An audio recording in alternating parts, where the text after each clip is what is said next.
हरे कृष्णा, राधे राधे। एकादशी की तिथि भगवान विष्णु को समर्पित होती है और आषाढ़ महीने के कृष्ण पक्ष की एकादशी को योगिनी एकादशी कहते हैं। ज्योतिष की जानकारी की अगर माने तो सबके हाथों कभी न कभी कोई न कोई पाप हो ही जाता है। कुछ पाप इंसान जानबूझकर करता है तो कुछ अनजाने में हो जाते हैं, लेकिन हर पाप का दंड इंसान को भुगतना ही पड़ता है।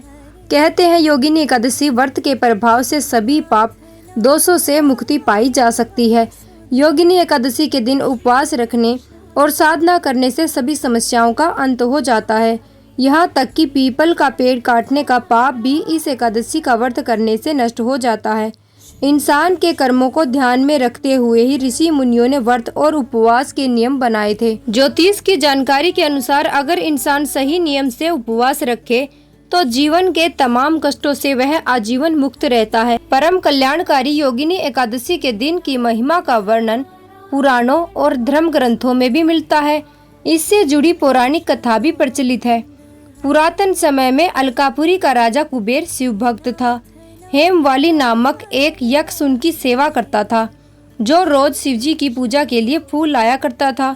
एक बार हेममाली अपनी पत्नी के प्रेम में फूल लाने से चूक गया। तब नाराज होकर कुबेर ने हेममाली को श्राप दे डाला कि वह स्त्री के वियोग में तड़पे और मृत्युलोक में जाकर रोगी बन जाए। श्राप के अनुसार ऐसा ही हुआ। फिर एक दिन हेममाली की भेंट मार्कंड ऋषि से हुई। ऋषि ने उसे योगिनी एकादशी का व्रत करने के लिए कहा। हेममाली ने पूरी विधि विधान से इस व्रत को किया और इस पुण्यदायी व्रत के प्रभाव से उसके सभी कष्ट दूर हो गए और वह अपनी पत्नी के साथ पुनः अलकापुरी में जाकर सुख पूर्वक रहने लगा। चलिए अब आपको बताते हैं साल 2024 में एकादशी का व्रत कब रखा जाएगा। आषाढ़ कृष्ण पक्ष की एकादशी प्रारंभ होगी 1 जुलाई सोमवार सुबह 10:27 से।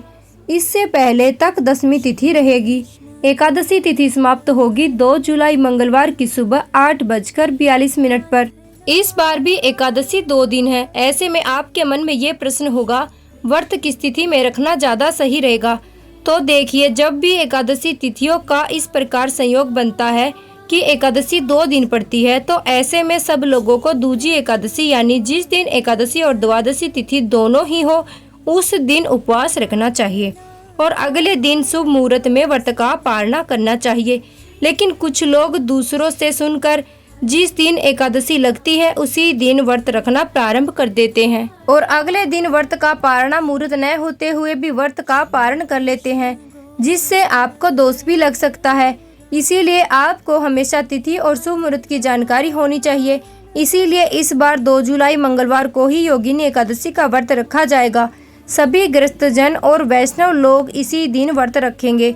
अगर आप 1 जुलाई को व्रत रखने की सोच रहे हैं तो आपको बता दें, 2 जुलाई को मंगलवार को सुबह से लेकर 1:30 बजे तक हरिवासर का समय रहेगा और इस समय व्रत नहीं खोला जाता। अगर आपने व्रत रख भी लिया है तो आपको दोपहर 1:30 बजे से लेकर 3 बजे के बीच में मंगलवार के दिन व्रत का पालना करना होगा। ऐसे में एकादशी का व्रत बहुत अधिक समय का हो जाएगा। इसीलिए सब लोगों को मंगलवार के दिन व्रत रख कर बुधवार के दिन व्रत का पालना करना चाहिए। 2 जुलाई 2024 मंगलवार के दिन सूर्योदय होगा सुबह 5:49 पर। सूर्यास्त होगा शाम 7:12 पर। ब्रह्म मुहूर्त सुबह 4:13 से 5:01 तक। अभिजीत मुहूर्त रहेगा दोपहर 12:04 से 12:57 तक।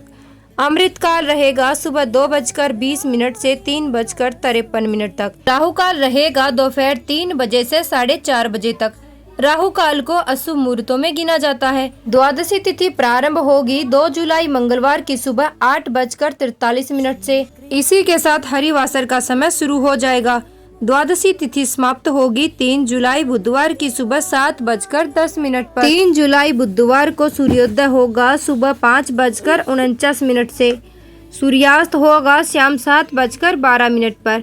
ब्रह्म मुहूर्त सुबह 4:13 से 5:01 तक रहेगा। राहु काल रहेगा दोपहर 12 बजे से 1:30 बजे तक। व्रत का पारण अगले दिन हमेशा सूर्य उदय के बाद और हरिवासर का समय बीतने के बाद किया जाता है। हरिवासर का समय समाप्त होगा 2 जुलाई मंगलवार की दोपहर 1:30 बजे तक।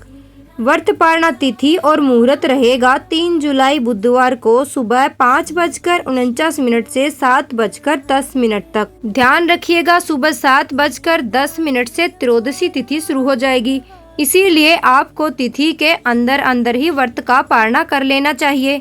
एकादशी के दिन तुलसी पत्र नहीं तोड़ना चाहिए और भगवान विष्णु के भोग में तुलसी पत्र होना अनिवार्य होता है, इसीलिए आप 10वीं तिथि को ही तुलसी पत्र तोड़कर रख ले। यदि आप सोमवार के दिन तुलसी पत्र नहीं तोड़ रहे हैं तो आपको शनिवार के दिन तुलसी पत्र तोड़कर रख लेना चाहिए।